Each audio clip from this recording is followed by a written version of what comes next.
வெண்டைக்காயும் கொண்டக்கடலையும் போட்டு பொரிச்ச குழம்பு வைக்க போகிறோம். அதுக்கு தேவையான பொருட்கள் இப்போ சொல்கிறேன். சின்ன வெங்காயம் ஒரு 10-12 கட் பண்ணி வச்சுக்கோங்க. தக்காளி 2 அரிஞ்சு வச்சுக்கணும். இஞ்சி பூண்டு நசுக்கி வச்சுக்கணும். கருவேப்பிலை தாளிக்க வச்சுக்கணும்.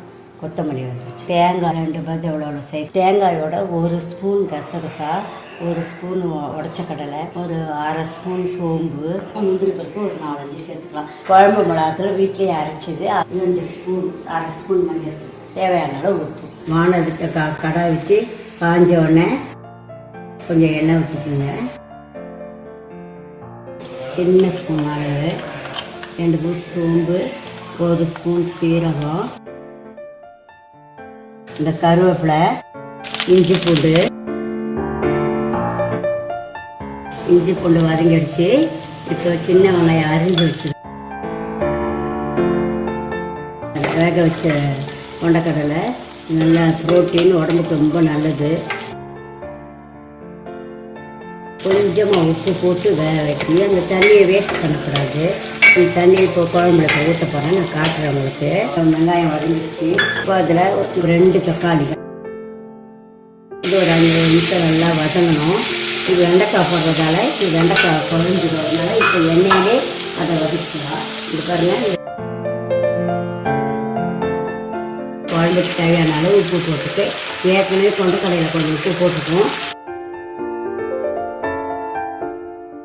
ஒரு 5 மினிட்ஸுக்கு நல்லா வதக்கிட்டே இருங்க. வேக வச்ச கொண்டக்கடலை இப்போ நம்ம 2 ஸ்பூன் மிளகாத்தூள், அதில் இந்த வேக வச்ச தண்ணியை போட்டேன். இந்த மூழ்கிற அளவுக்கு ஒரு 2 கப் தண்ணி ஊற்றிடுங்க. இந்த வேக வச்ச தண்ணி ஒரு பக்கம், சாதா தண்ணி ஒரு கப்பு போட்டுக்கணும். இதை ஊற்றி ஒரு 5 நிமிஷம் கொதிக்கட்டும்.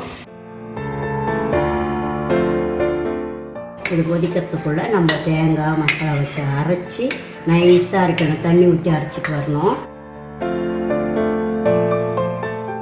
மூடி போட்டு வச்சு கொதிக்க வைக்கிறேன். 1/2 ஸ்பூன் சோம்பு, 1/2 ஸ்பூன் கசகசா, 1/2 ஸ்பூன் உடச்சக்கடலை, இவ்வளோ சைஸு தேங்காய் 2 பீஸு நைஸாக அரைச்சிட்டு வரப்போம். தேங்காய் அரைச்சி வச்சோம் இல்லையா, அதை இதில் ஊற்றிக்கிறோம். ஒரு கொதி வந்தோடனே ஆஃப் பண்ணிடலாம். நான் காட்டுறேன். குழம்பு நல்லா கொதித்து நல்லா சுண்டி நல்லா வந்துட்டு இப்போ நீங்கள் உப்பு காரெல்லாம் பார்த்துக்கலாம், சரியாக இருக்கான்னு பார்த்துக்கலாம். பார்த்துட்டு உப்பு கம்மியாக இருந்தால் நீங்கள் சேர்த்துக்கலாம். இது ஆல்மோஸ்ட் சரியாக இருக்கும் நான் போட்டது. ஏன்னா கொண்டக்கடலையும் போட்டுக்கோம், குழம்புலையும் போட்டுக்கோம். கொத்தமல்லி தூவி இறக்கிடலாம்.